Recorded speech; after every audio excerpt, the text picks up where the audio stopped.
Bonjour et bienvenue.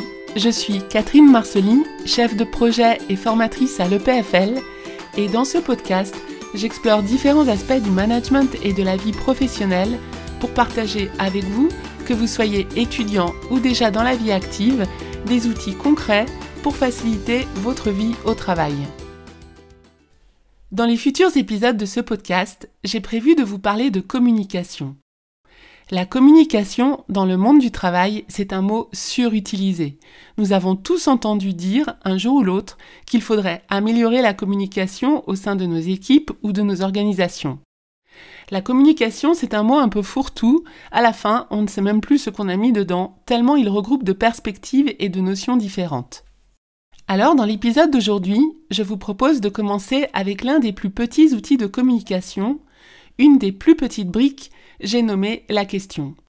J'aime bien l'image de la brique car, comme la brique, la question est un matériau de base avec lequel on va pouvoir construire une relation, un dialogue, une compréhension mutuelle. Cette brique de communication, elle est petite, mais elle a des super pouvoirs et comme tous les super pouvoirs, il faut savoir comment les utiliser. Dans la suite de cet épisode, je vous propose de nous intéresser à nos façons d'utiliser les questions, au type de questions possibles et à leurs super pouvoirs, et enfin de découvrir quelles sont probablement les deux questions les plus puissantes.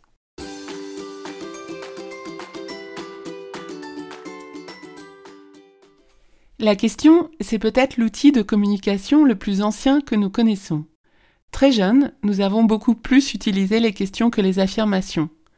Quiconque a dans son entourage un enfant en bas âge sait qu'il est assailli par un flot presque ininterrompu de questions. L'enfant, ayant besoin de comprendre le monde et de le modéliser, utilise la question pour obtenir de l'information auprès de ceux qui savent, les adultes. Mais devenus adultes, c'est souvent l'inverse qui se produit. Nous utilisons beaucoup plus les affirmations que les questions. L'éducation que nous avons reçue et les nombreuses expériences que nous avons vécues ont fait leur travail. Désormais, nous avons établi nos modèles du monde, nous pensons savoir et nous aimons dire aux autres ce que nous savons.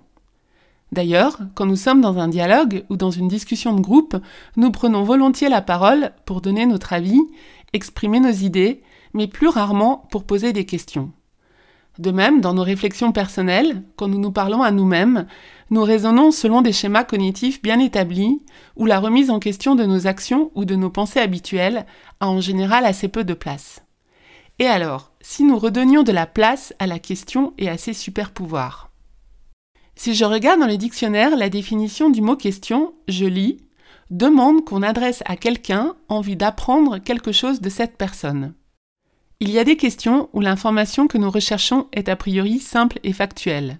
Par exemple, es-tu disponible pour une réunion mardi prochain à 10h? Quelle est la durée que j'ai à disposition pour ma présentation? Où comptes-tu aller manger à midi? Dans ces cas, nous allons assez naturellement poser des questions auprès des personnes concernées et obtenir des réponses assez directes. Il y a d'autres situations où ce que nous cherchons à apprendre n'est pas si clair. Par exemple, j'aimerais connaître l'opinion d'une personne sur un sujet, ou j'aimerais avoir des explications complètes sur un thème donné, ou alors j'aimerais vérifier que la personne à qui j'ai donné une explication m'a comprise, ou encore que la personne avec laquelle je suis en train de négocier est d'accord avec moi. Dans ces situations, il arrive souvent que nous oublions de poser les questions, car nous sommes persuadés, pour reprendre mes exemples, que nous connaissons déjà l'opinion de cette personne, ou alors persuadés que nous en savons déjà beaucoup sur ce thème, ou alors persuadés que la personne nous a comprises suite à notre explication, ou encore que la personne est bien évidemment d'accord avec nous dans ce processus de négociation. C'est assez étrange car finalement, nous utilisons moins les questions dans les cas de figure où l'information à trouver et à clarifier est plus mouvante et incertaine. Cette curieuse attitude s'explique notamment par deux biais cognitifs que nous avons tous qui s'appellent le biais de projection et le biais de confirmation. Le biais de projection est notre tendance naturelle à supposer que les autres partagent notre mode de pensée et nos croyances. Donc finalement, pourquoi les interroger puisque nous pensons tout savoir d'eux? Le biais de confirmation est notre tendance à privilégier les informations qui confirment nos idées préconçues. En raison de ce biais, nous sélectionnons uniquement les informations qui corroborent nos modèles existants et nous avons tendance à ignorer toutes les autres informations qui pourraient les contredire. Du coup, nos modèles de la réalité se renforcent et nous semblent toujours plus justes puisque nous éliminons assez systématiquement les informations qui pourraient les contrarier. Ces deux biais sont très puissants et nous font oublier que la question serait souvent utile pour vérifier nos hypothèses et nos modèles sur les situations ou sur les personnes et éviter de faire fausse route. Voici donc le super pouvoir de la question. Elle ne doit pas être utilisée juste pour obtenir une information manquante, elle doit être surtout utilisée pour vérifier que nos modèles et nos hypothèses ne sont pas obsolètes, incomplets, voire incorrects, et contrer nos biais. Mais comme tous les autres pouvoirs que nous avons, ce super pouvoir doit être utilisé en conscience. Et là est tout l'enjeu. La manière dont je vais poser les questions va directement influencer la qualité de l'information que je vais obtenir.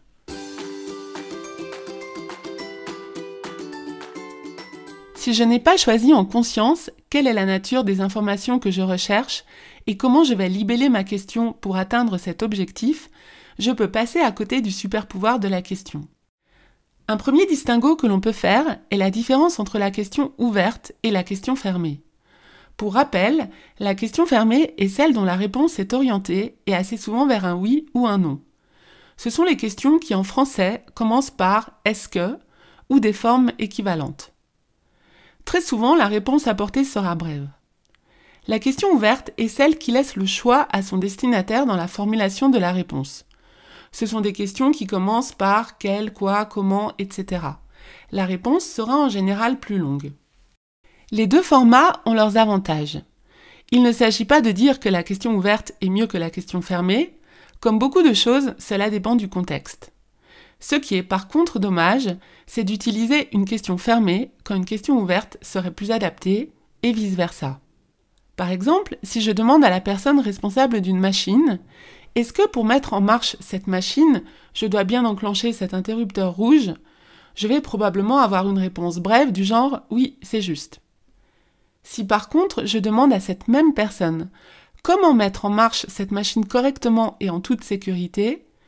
je pourrais obtenir une réponse plus complète du genre « Il faut enclencher l'interrupteur rouge, puis contrôler le niveau de la jauge de pression et celui de la température. » En n'enfermant pas mon interlocuteur dans une question de type fermé, j'augmente mes chances d'avoir une réponse plus complète, avec plus d'informations utiles pour mon objectif, dans ce cas, mettre en route cette machine de manière optimale. À l'inverse, il existe plein de situations où nous avons besoin d'un statut clair. Nous avons besoin que la personne nous réponde par un oui ou un non. Et dans ce cas, passer par une question ouverte pourrait ajouter de l'ambiguïté. Par exemple, si je suis consultée dans un processus de design pour émettre mes idées et si je souhaite savoir si j'aurai une autre occasion dans le futur de transmettre de nouvelles idées, j'ai meilleur temps de passer par une question fermée du genre « Y aura-t-il une deuxième étape de consultation à laquelle je serai invitée ?» pour avoir une réponse précise et claire du type « oui » ou « non », plutôt que de poser une question plus ouverte du type « Comment va se passer le processus de design ?»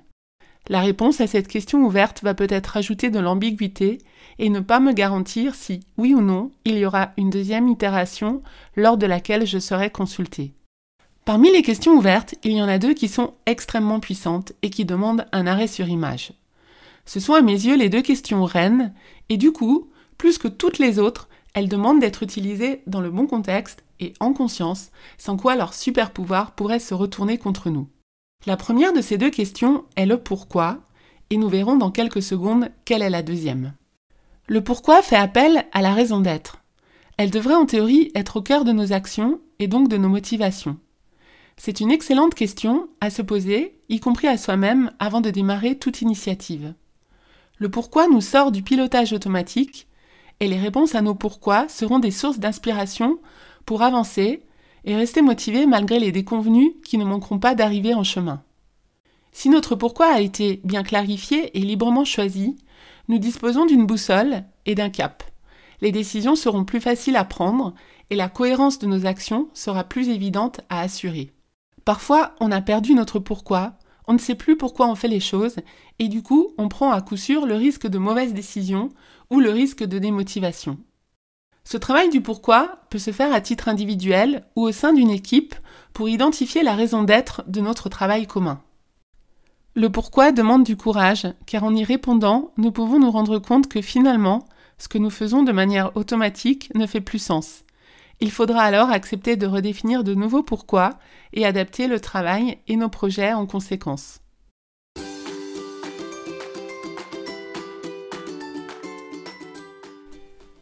Alors que nous venons de discuter la puissance du pourquoi, il faut faire attention à ne pas l'utiliser à contre-pied.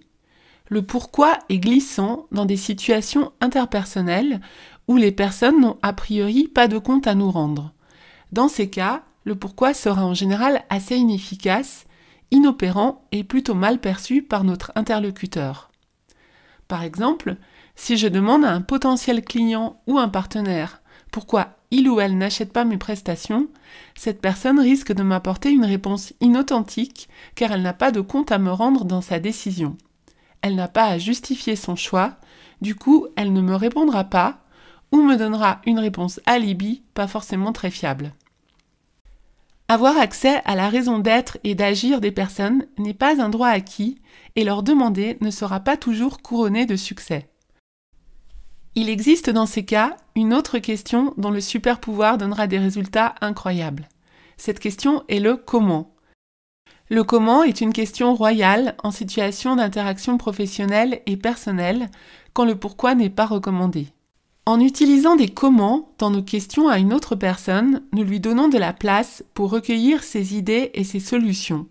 Nous lui envoyons un signal que nous respectons son statut et que nous aimerions savoir comment elle envisage la situation.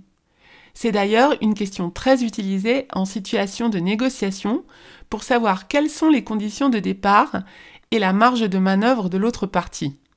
Dans mon exemple précédent, nous pourrions revenir vers le client qui n'a pas acheté la prestation et lui demander s'il ou elle est d'accord pour qu'on lui demande un conseil. La probabilité que la personne accepte est extrêmement élevée car nous adorons en général donner des conseils aux autres.